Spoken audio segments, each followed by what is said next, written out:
Last week, as we picked up in the end of Philippians chapter 2, if you remember, we ended kind of on a sour note, it seemed like, that Paul was saying to the Philippians. He says, I'm sending Epaphroditus to you so that you will know that he is okay and that he is better because of something that he did for the cause of Christ. And bottom line, when you get down to the wording, it doesn't matter what the wording is. Paul is saying, he did it because you did not do it for me. Something that he was expecting the Philippians to do. Maybe some verbiage along the way had gone on that the Philippians would care for Paul and certain needs or send something, and it just did not materialize. And in not materializing, Epaphroditus felt led to go do something that helped take care of the needs of Paul. And in doing it, it brought him some sort of illness or trauma of some sort, almost to the point of death. And Paul says, I'm sending him to you so that you will know that he is okay and that he is doing well. But I want you to hold him in high regard. Many, many years ago, I was at a church in Pleasant Grove, First Baptist Church, Pleasant Grove, just outside of Dallas. Actually, it's in Dallas city limits at the point in time I was there. I was there from May of 1977 until April the 22nd of 1979. It was the last part-time church that I served before I took my first full-time church. A man had been there, had been a missionary before, sent out of that church, and out in the mission field he had been injured. And he was incapable of taking care of himself. His family was incapable of actually providing all the means. And for more than 15 years, First Baptist Church Pleasant Grove cared for that man's needs financially. Held him in high regard. Before he was the missionary and before he was injured, he was a leader among leaders. But after the injury, and it was a head injury, he wasn't the same man. Totally different. His thought processes were not good any longer. And he could not be the leader of leaders even though he knew he'd been a leader of leaders. And so therefore, they could not allow him to serve continuing as a deacon or any of the leadership positions, and it hurt his feelings, and yet the church came along and held him in high regard.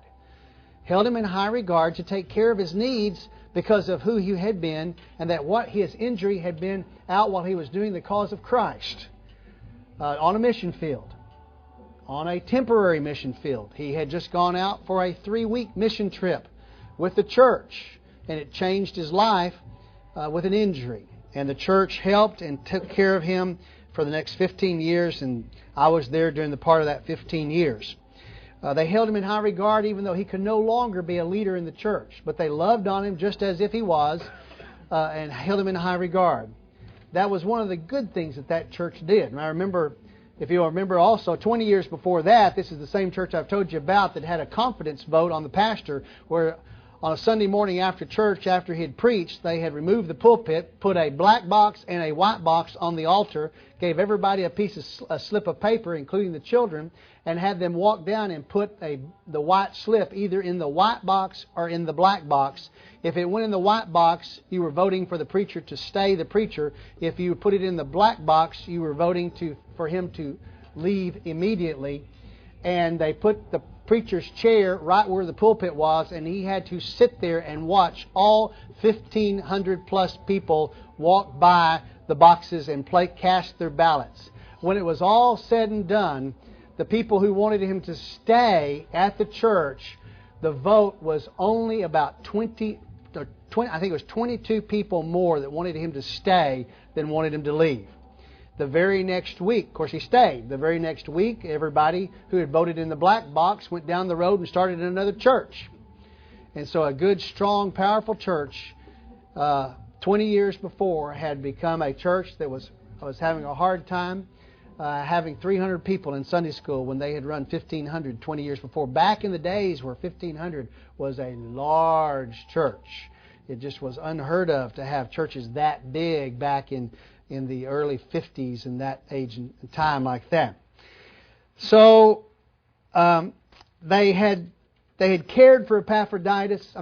Paul was to say, have a good, high respect for this man because of what he's done for me for the cause of Christ. And I think they did. So he sent them to them. He says, look, he's taking care of things for me that you did not take care of. But then he immediately, in the next sentence to this, says, finally, I tell you, my brethren, rejoice in the Lord. To write the same things again is no trouble for me, and it is a safeguard to you. Even though I'm telling you, you did not do things for me that you should have done, rejoice in the Lord. The Lord's still in control. The Lord still provided as He's supposed to. If Epaphroditus did it, even though it brought him to, it changed the relationship with Epaphroditus and the church. Even though you did not do what you should have done, rejoice in the Lord. You did probably the best you can, and we're going to get that as we go through. That even though the church did not do as they had hoped they could do, the church did what they could do, and the Lord is still going to bless them for that. He says, rejoice. It doesn't bother me. I'll tell you the same things over again. I'm going to tell you these same things over and over again. I'll repeat myself, maybe not in the same words, but with different words, but I'm going to tell you the same stories again. Because it's for your good. As I tell you this stuff over and over and over and over and over again, every time I say it to you, it helps you with your protection. Folks, there are many, many times in my life where I could hear... I actually don't remember the voice of my father. He died when I was 11. I do not remember his voice at all. But I remember some of the things he said. And as I would go to do something wrong, I would hear in my mind the things that he said, not his voice, but the things he said that kept me from doing those things. Or I'd hear my mother tell me things. Or I've even been